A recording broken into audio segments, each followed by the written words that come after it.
It's that time again. It's Ask the Club. If you want to ask a question to us, you can do that by following us on Twitter at Ball Street every single Monday and get your questions in. We're going to read some out right now, lads. Kicking off with the big story of the last 2 weeks, which is Man United and Alexis Sanchez going there. Tanvir Singh, at Sing for the People, asks, can Alexis Sanchez prosper under Mourinho? No. Oh. No, they're good. Stupid question. Yeah.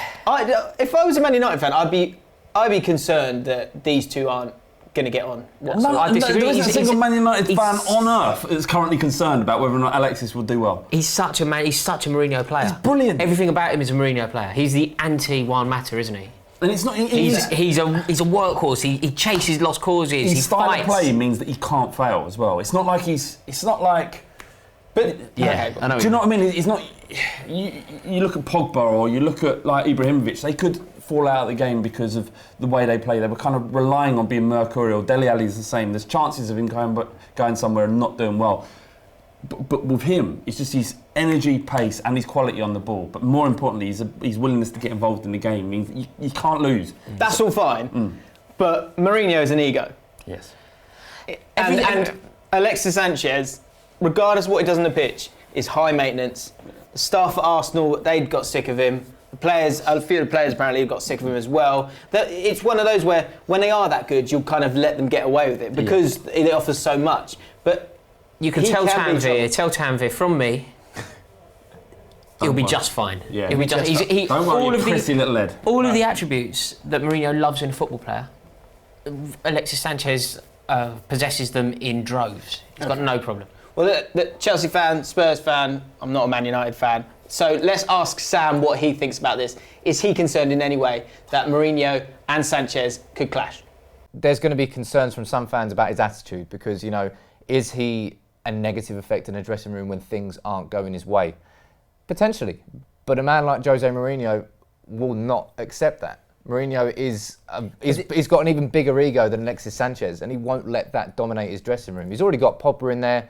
He's already got Lukaku. He's got big players with big egos. And at Manchester United, the manager has to control that. Fergie was the king of it. If you look at Mourinho's record at United, majority of his transfers have been hits. I would say probably Victor Lindelof and Mkhitaryan are the two where you could question, but you're looking at Pogba, Bay, Ibrahimovic. The other signings have been fantastic for the club. I'm hoping Sanchez falls into that category. I've got this niggling thought in the back of my head that tells me if it wasn't Man City who were going to sign Sanchez, would Mourinho and United have even gone in for him? Say Sanchez were going to Bayern Munich.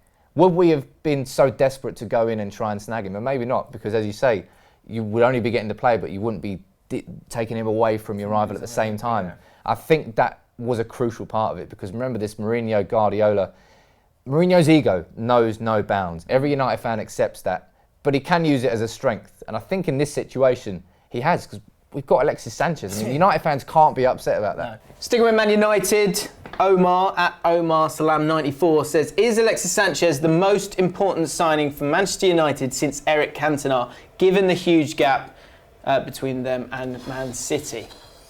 I would go and say yes, because Man United haven't needed that push since 92-93, I don't think, and then the same level that they have since Fergie left.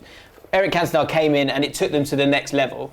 Alexis Sanchez, when he's playing like he did last year, can do that. He can take them to the next level, and he'll make the players around him better as well. He'll get Lukaku more goals. I think he could. Since Cantona, Manchester United have signed innumerable wonderful footballers. But I don't think they've needed them. They haven't needed that talisman like that. When they signed Van Nistelrooy, I remember thinking, God, that was a move. I think United have signed so many.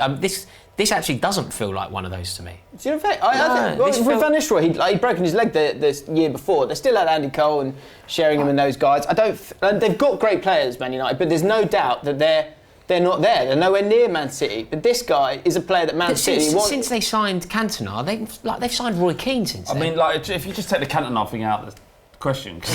Yeah, they've signed Roy Keane. We're going to go for all these key things, but is it as important as Cantona? You could argue.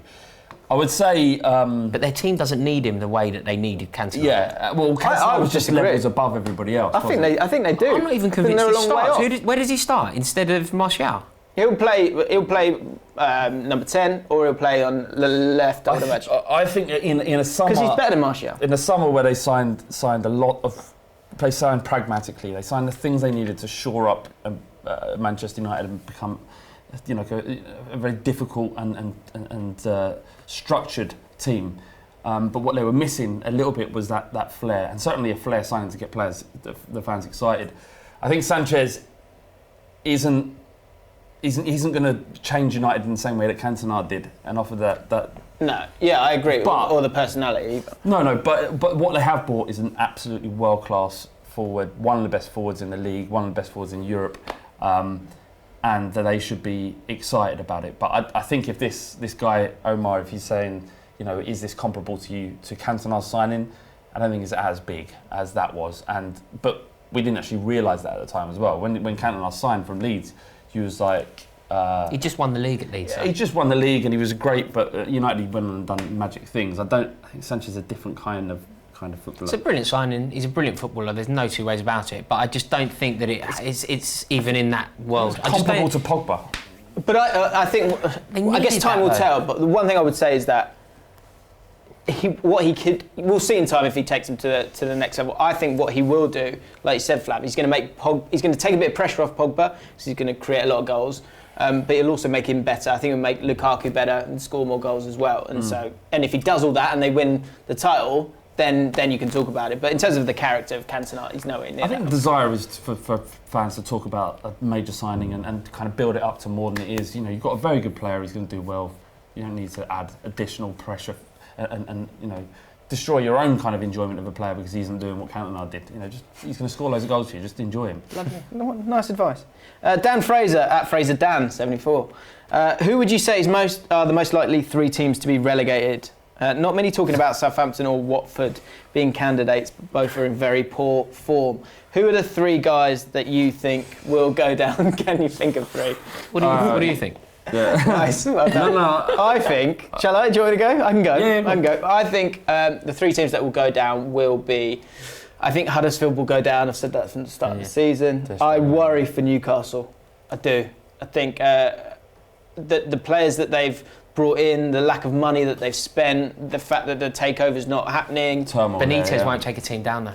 They're running out of time to get those players that they need. They need to be able to score goals. They don't score goals. I don't think they're going to be signing. This is the problem. I don't think they're going to be signing. They're in disarray. The people that are running the club, the takeover talks have failed. They're not going to buy anyone because he still wants to sell the club. They're in danger, yeah, for sure. Southampton, I thought, were a horrendous football club. Actually turned up against Spurs at the weekend. Did brilliantly. Did really, really well. We struggled massively. Because when you get to the last 10 games, it's who can you imagine when they need to winning 5 out of 10 or 5 out of 12, and I can't see those two, and I can't see Swansea doing it. The problem with Southampton is that at the back they are absolute shambles. Like we could have scored 4 or 5 and we played terrible yesterday. They can't defend set pieces. There's huge gaps at the back. They're a bit of a mess defensively. I think that for that reason they're in big danger. Swansea. I don't know. I quite like their manager, Carvalho. Yeah, he's got an ability to galvanise, and we'll see there. But I think Newcastle, Huddersfield, and Southampton. Yeah, Southampton. I think Swansea instead of Southampton. Yes, same as me.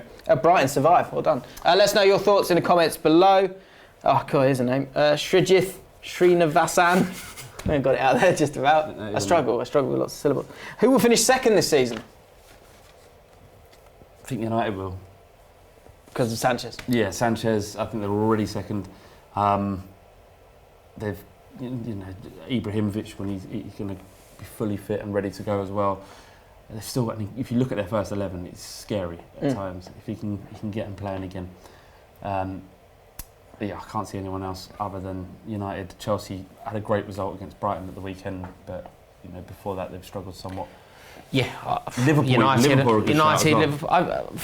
It's completely incidental, isn't it? Between finishing second and finishing fourth makes no odds whatsoever. Yeah, it doesn't really make a difference. You don't even have to qualify for the Champions League. This is the most disappointing Premier League. Or less. But we talk about this every year. I'm doing this for it's my 3rd season. We've had that conversation. It's never been over by November before. It's just the distance between City and Spurs and Arsenal. But the race for top 4 is about to get very exciting, I think. I mean, if you find joy in that, I think that could become the title race. That could become the exciting thing. I think it's going to be very, very difficult for Spurs or Arsenal to get in the top 4. And down the other end as well, there's 9 teams. You know, like you said, Marcus Silva. But what's alarming for me is the gap between that top 6. When looking back and think what a marvellous thing Leicester did, because the gap between the top 6 and the rest of the thing Leicester League is gargantuan. Sure. Jason Houliston. Gargantuan, nice. Jason Houliston at Houliston Jason. Could have just gone, anyway, it doesn't matter. Hashtag #AskTheClub. If you could re-sign any flop to your club and give them a second chance, who would it be? I mean, need me to go again? You got to give a shout for Paulinho at Spurs. You know, among the worst players I've ever seen. And banging him in a bus. Scored more goals than Ronaldo in La Liga. Though it's more to do with Ronaldo's poor form. You know, he's doing bits. You can't. I don't know. It's completely baffling. I can't. Not based on they've turned it around their career, but you just kind of they were a flop, but you just for some reason like them. One of my favourite players. I can't say he was a flop, but he wasn't. He never really did what he did at other clubs. With Christian Ziege at left back. Oh, yeah. He was like sweet left foot. He was like poetry watching him play. You know, there's some players the way they strike the ball, you could just watch it all day. Yeah. That's a weird thing to say, but you know, some people's technique, like Sheringham, the way you do that kind of cut pass, right, and the vision, you just think you don't often see footballers play football like that. Christian Ziege he got a dead leg on Boxing Day, and never played again. He kind of leg swelled up. He might have to have an amputate. And that was the last game he ever played. Wow. It was a shame because he was. I'd like to have seen him play again at Spurs. Mine's not I wouldn't say it's a flop, but he did never make a senior appearance for us. Raheem Sterling, I think I'd take him back. I think. And also, you would you? Well, I would have. Do you know what? If we'd never let him go as well, he would have probably started to play in I think a couple of seasons that we were in the Premier League, which would mean that QPR might be in a completely different place right now because he was, even at 17, he was incredible. We probably got picked off by one of the bigger teams to take him, but got to go all the way, ain't he? Got to go all the way. Not yet. But yeah, that's a sad thing for a QPR fan, fans of teams in the Championship. When you lose, that guy doesn't even play for you once. Yeah, that's tough. It's killer. Yeah, I mean, look at what Sancho's doing in Dortmund, and he left Man City, and they've started him. They believe in him as you'd expect of Dortmund. He's doing fantastically well. Yours, Rob? I think I'd have to go Scott Parker. I remember when we signed Parker, he was going to be our midfield enforcer. We were really excited about it. It was a kid off the McDonald's adverts. This was the one, and it just didn't happen. I think he scored for us on his debut. He scored at Portsmouth away, and that was it. It never got any better than that. And then he had the cheek to go and play for both Tottenham and West Ham and be their best player.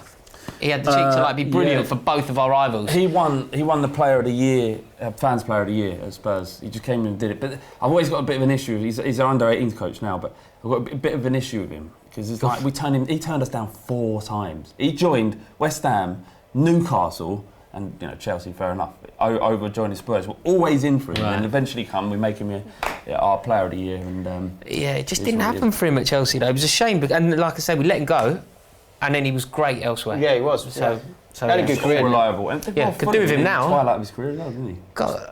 Do well for Fulham. Yeah, he had a really good time for Fulham. And last question. So let's know yours actually. That flop that you would want back. Yeah. How many London clubs he been at? Didn't play for us. Yeah, I was always desperate for us to get him, but we never did. Final one. Do you think Wilshere should go to Russia, and who else should be in the next England squad who wasn't in the last one? I think let's just focus on Jack Wilshere. Yes. Yeah. Absolutely. Well, I don't want to see him there, but on form alone, he's been. Not only that. Name what Wilshere does, the way that he controls the midfield, the way that he keeps it ticking over, his keen eye for a pass. It's nothing to do with Wilshere. Just name another English player. Name someone else who could do that. And I think the answer is he's the only one. Genuinely, have a think. Is there any? I can't think of any other player who plays the game in the way that he does. So simply for his unique abilities, he needs to be there. Even if he's well out of form, he has the eye for a pass that no other English midfielder does, and therefore has to be on the plane. Yeah, I don't know how you can make an argument for him not to be in.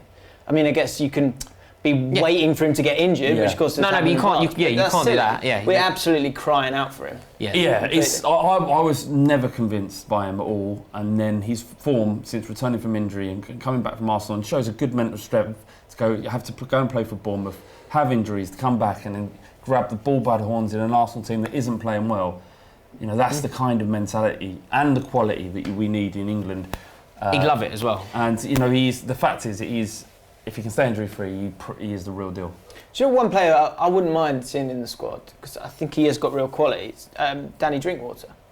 I think, I guess he's probably never going to. Is he not? He's not going to start. Is it? It depends. It depends what England are doing. I think if England are playing Brazil in St. Petersburg, and we can see that we're not going to touch the ball very often, so when we get hold of it, we're going to have to work very hard. We're going to have to put in a lot of tackles. And we're going to have to look after it when we get it. Yeah, you play Danny Drinkwater, absolutely. It's very uninspiring, though. It's a very unadventurous. But again, that's our problem. That's England's problem. Is the midfield area at the moment. And Drinkwater will go, I think. Because I think he offers. He plays in a way that not many other people do. I suppose him and Livermore would be competing for the same place. Yeah. Well, I think there's a lot of decisions to be made.